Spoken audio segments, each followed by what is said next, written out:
Orang asing atau yang sering kita sebut bule, yang datang ke Indonesia tak hanya sekedar liburan, tapi ingin juga mengetahui budaya lokal. Bahkan, ada yang sampai terlanjur ingin tinggal di Indonesia selamanya. Itu terjadi karena mereka sudah merasakan hal yang menyenangkan ketika tinggal di Indonesia, dan mereka merasa nyaman. Seperti keramahan masyarakat, makanan yang enak, hingga keindahan alam yang ada di Indonesia. Hai, apakah Swiss lebih indah dan lebih modern? Kenapa malah pindah ke Lombok? Ya, kalau kita mau lihat dari modern, dari materialistik, saya pikir Swiss itu, ya, of course dia maju. Karena semua yang terbaru pasti ada di Swiss, dan juga buying power dari orang di sana memang lebih tinggi gitu. Jadi kalau masalah kita lihat teknologi atau dari yang materialistik, mungkin Swiss lebih maju daripada Indonesia. Tapi kalau kita lihat dari sebagai sisi orangnya dan kebahagiaan orangnya, gimana rasa dan stres dan hidup orang itu di Indonesia jauh lebih kaya daripada orang Swiss. Karena orang di sini mereka lebih santai, lebih tenang, lebih terbuka kepada orang baru, kepada orang yang dia mungkin belum kenal pun, tapi masih aja bisa terbuka dan ramah gitu. Sedangkan yang di Swiss, orangnya saya merasa itu lebih dingin gitu. Jadi memang kita lama sekali bisa kita jadi teman baik, tapi itu pun bisa jadi sangat lama dan tidak tentu dia kayak nyambung gitu. Thank you guys. Banyak bule memang kagum dengan keramahan orang Indonesia. Senyum yang tulus, sikap ramah, dan budaya saling membantu, itu jadi sesuatu yang berkesan banget buat mereka. Mau di kota besar atau di desa, orang Indonesia umumnya terbuka dan suka menyapa orang asing. Aku tinggal di Indonesia, kalau beli minum gak perlu bayar $10. Aku tinggal di Indonesia, kalau ketemu orang harus bilang mango. Mango. Aku tinggal di Indonesia, kalau makan harus pakai kerupuk. Aku tinggal di Indonesia, orang manggil aku bule. Bule. Bule. 3 hal yang aku nikmati di Indonesia. Makanannya, kamu punya terbanyak makanan. Gurih, pedas, manis, asin, segar, enak sekali. Kopi, Indonesia punya terlalu banyak jenis kopi. Fruity, pati, so good. Dan Gojek. Aku suka sekali Gojek supir. Karena mereka selalu mau membantu aku dan mereka selalu ramah juga. So, ini 3 hal aku suka sekali tentang Indonesia. Terima kasih. Salah satu budaya yang asik dan bikin aku culture shock sih, karena sama sekali 1% pun gak ada di Mesir, yaitu budaya lesehan guys, lesehan di pinggir-pinggir jalan sampai jam 12 malam ada budaya lesehan, khususnya di Jogja. Jadi meskipun ada bangku-bangku tuh, tapi ini lesehan, duduk santai gitu di meja bawah gitu dan lesehan aja.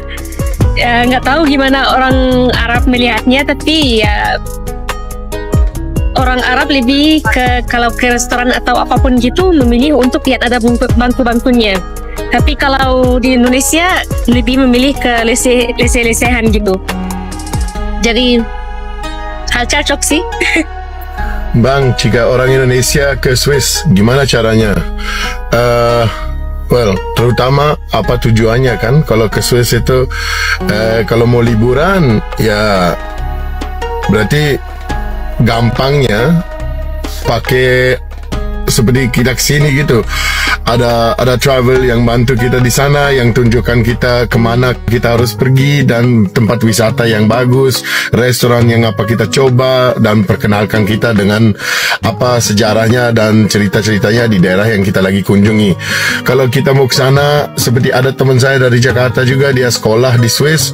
Dia datang untuk sekolah memang untuk menambah ilmu, dan itu dia pakai untuk bekerja di sana. Siapa tahu suatu hari dia akan balik lagi ke Indonesia untuk kerja lagi di sini. Dia di sana juga saya kenal dia di Swiss padahal pas kita lagi kerja juga ya. Jadi lucu gitu ketemu orang Indonesia tiba-tiba gitu. Dan kalau mau ke sana untuk kerja itu agak susah karena ada aturannya dan cenderung urus visa apa segala kan. Jadi sama kayak di sini, orang luar mau kerja ke Indonesia harus pakai visa kerja segala dan ada aturannya. Nah itu juga harus diikutin di Swiss. Dan ya pastinya juga dari bahasa kan, kita tergantung di Swiss di mana. Kalau di daerah-daerah saya ya bagus lah kalau bisa setidaknya sedikit bahasa Jerman, dan bahasa Jerman itu cukup untuk di pekerjaan yang kita pilih gitu, tergantung di bagian apa kita kerja. Kalau kita seandainya di IT atau apa, tetap dengan bahasa Inggris pun bisa lumayan cukup, karena semua IT company itu kan pakainya bahasa internasional gitu, dan kerjanya juga melewati Swiss gitu, jadi kerja dengan negara-negara lain. Dan juga kimia di pharma gitu, pharma industry itu juga banyak expat yang ke sana kerja untuk dan itu juga internasional. Sekarang kalau memang maunya untuk kerja yang seperti saya gitu, saya kan kerja biasa, saya kerja di hotel atau di restoran atau apa dulu. Jadi kalau kerjanya kayak gitu ya setidaknya sedikit untuk bahasa Jerman sangat mendukung, atau bahasa Prancis atau apa gitu. Dan gimana caranya ya sangat simple. Kalau dari Lombok atau dari Indonesia tergantung di mana kan kita ya terbang. Biasanya lewat Singapura, Kuala Lumpur, Qatar atau Jakarta juga bisa gitu untuk ke internasional nantinya dari sana. Thank you very much for your comment. Have a nice day. Ya, hai guys. Kemarin ada pertanyaan bagus. Lebih betah mana? Korea atau Indonesia? Ya, kalau menurut saya pasti ada kelebihan Indonesia, terus pasti ada kelebihan Korea juga. Kalau tinggal di Indonesia, saya bisa hidup lebih murah. Misalnya biaya Coca-Cola lebih murah di Indonesia, tapi Korea lebih mahal ya. Terus yang biaya kos seperti itu. Tapi kalau aku mau makan makanan Korea, aku harus bayar lebih banyak uang. Ini pasti bisa jadi agak kurang bagus. Ya, seperti itu. Mungkin kalau tinggal di mana lebih betah. Sebenarnya sekarang aku tinggal di Indonesia lebih betah ya. Terus kalau ada pertanyaan yang lain, boleh. Orang Indonesia umumnya dikenal ramah, murah senyum, suka menyapa, dan bersikap sopan terhadap orang asing maupun sesama. Ada budaya saling menghormati yang sangat kuat, misalnya dengan penggunaan bahasa yang sopan dan kebiasaan membungkukkan badan sedikit saat melewati orang lain sebagai bentuk penghormatan. Bagaimana menurut kalian? Tulis di komentar.